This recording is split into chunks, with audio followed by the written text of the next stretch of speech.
আপনাদেরকে আজ নিউ টাউনের একটি জায়গায় নিয়ে যাব যেখানে কম বেশি 90টিরও বেশি পলাশের গাছ রয়েছে, যেটি মূল কলকাতা থেকে মাত্র 10 কিমির মধ্যেই অবস্থিত। সব কিছু তথ্য দেব, ভিডিওটি শেষ অবধি দেখতে থাকুন। আসলে বসন্ত এলেই প্রকৃতিতে আগুন জ্বলে ওঠে এবং সেই আগুন পলাশ ফুলের আগুন। লাল, হলুদ, কমলা রঙের ফুলগুলো যেন আগুনের শিখার মতো জ্বলে। তাই এই ফুলের আরেক নাম ফ্লেম অব দ্য ফরেস্ট বা অরণ্যের অগ্নিশিখা। পলাশ নিয়ে বাঙালির মাতামাতি একটু বেশিই। বাঙালি হিসেবে আমিও তার ব্যতিক্রম নই। পলাশের আঁতুড়ঘর হলো ঝাড়খণ্ড, তবে পুরুলিয়া ও বাঁকুড়াতেও প্রচুর গাছ রয়েছে। সেই জন্য ফেব্রুয়ারি থেকে এপ্রিলের প্রথম সপ্তাহ পর্যন্ত বহু পর্যটক ভিড় করেন রাঢ়বঙ্গে। তবে যাঁরা দুধের স্বাদ ঘোলে মেটাতে চান তাদের জন্য আজকের এই ভিডিও। এর আগে আমি বলেছিলাম বেলুড় মঠের ইএসআই হসপিটাল চত্বরে 13টিরও বেশি হলুদ ও লাল পলাশের গাছ রয়েছে, কিন্তু নিউ টাউনের এই জায়গাটিতে রয়েছে প্রায় 90টিরও বেশি গাছ। আর দেখতেই পাচ্ছেন কত সুন্দর পলাশ ফুটে রয়েছে এবং মাটিতে পড়ে রয়েছে। জায়গাটি কোকিলের কুহু কুহু আওয়াজে মুখরিত ছিল। আর এখনও পর্যন্ত পলাশের 5টি রঙের হদিশ পাওয়া গেছে।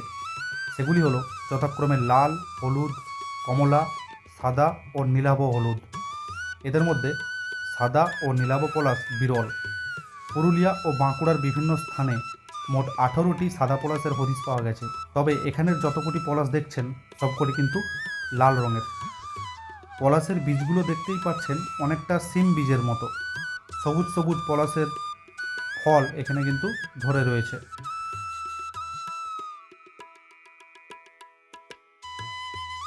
পলাশ দেখতে এসে ওই যে দূরে পুচকের সঙ্গে দেখা, ওর সঙ্গে একটু খেলা করে তো নিলাম। আমি এখন যে জায়গায় এসেছি এটা নিউ টাউনের মধ্যে আইএফএস বোর্ডের সামনে।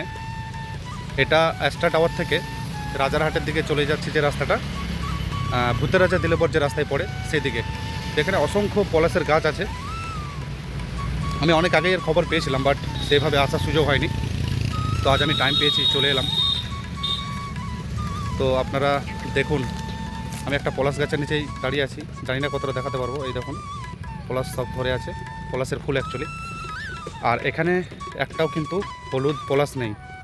যত আপনি পলাশ দেখবেন এখানে সব কটাই হচ্ছে লাল পলাশ। আমি একটু দেখাই।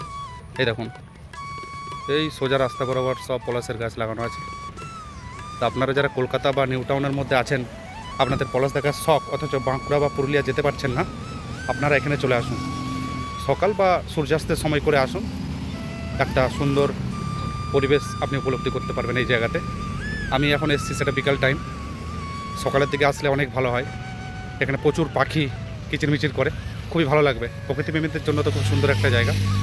আমার সাইকেল দেখুন দাঁড়িয়ে আছে এই জায়গায়। রাঢ় অঞ্চলে আমি দেখেছি দেবী সরস্বতীর পুজোতে পলাশের ব্যবহার রয়েছে। নিউ টাউনে রুদ্র পলাশ নামে আরও একটি ডুপ্লিকেট পলাশ রয়েছে। যতই তার রং লাল হোক, অরিজিনাল পলাশের কাছে তা ম্লান। পলাশের কিন্তু নিজস্ব কোনো গন্ধ নেই, তবুও রঙের জৌলুসে মৌমাছি ও নানা ছোট ছোট পাখি মধু খেতে আসে। একটি পলাশ গাছ প্রায় 1.5 মাস পর্যন্ত ফুল দিতে সক্ষম। এই গাছের ডাল ও বীজ দুই থেকেই চারা হয়, তবে প্রাকৃতিক উপায়ে পলাশের চারা রোপণ করলে ফুল পেতে আপনাকে দীর্ঘ 10টি বছর অপেক্ষা করতে হবে। চাহিদা অনুযায়ী ইদানিং নার্সারিতেও পলাশের গুটি কলম করা হচ্ছে। সেই গাছ আপনি টবেও বসাতে পারেন এবং 1-1.5 বছরের মধ্যেই ফুল পেতে পারেন। সে যাই হোক, এবার আপনাদেরকে লোকেশনটা এক্স্যাক্টলি বলে দিই। নিউ টাউনের মঙ্গলদ্বীপ বা আকাঙ্ক্ষা মোড় থেকে যে রাস্তাটি সোজা রাজারহাটের দিকে চলে গেছে, সেটির বাঁ পাশে পড়বে আইএফএস উড লেখা একটি বিল্ডিং। তারই ডান পাশে দীর্ঘ 600 মিটার জুড়ে পলাশের সারি। আমি যা দেখলাম, এখনও পলাশের কুঁড়ি আসছে, তাই পুরো মার্চ মাস ধরেই এই সৌন্দর্য আপনি উপভোগ করতে পারবেন। যারা কলকাতা থেকে আসবেন তারা প্রথমে বিশ্ববাংলা বা ইকো পার্কে আসুন। সেখান থেকে এয়ারপোর্টগামী বাস ধরে নেমে পড়ুন মঙ্গলদ্বীপ স্টপে এবং বাইক বুক করে চলে আসুন আইএফএস উডে, বা হেঁটেও আপনি আসতে পারেন, কারণ এই রাস্তায় বাস বা অটো চলে না। তারও আর দেরি কিসের, একদিন ইকো পার্ক ঘোরার প্ল্যানের সাথে পলাশ দেখার এই জায়গাটিও জুড়ে দিয়ে চলে আসুন। আর ভিডিওটি শেয়ার করে পলাশ পাগল লোকদের কাছে পৌঁছে দিন। নমস্কার, আমি আপনাদের মিস্টার পোর্ট্রেট। লোকসংস্কৃতি ও ট্যুর ট্রাভেল নিয়ে আমি ভিডিও বানিয়েই থাকি। ভালো থাকবেন সবাই, নমস্কার।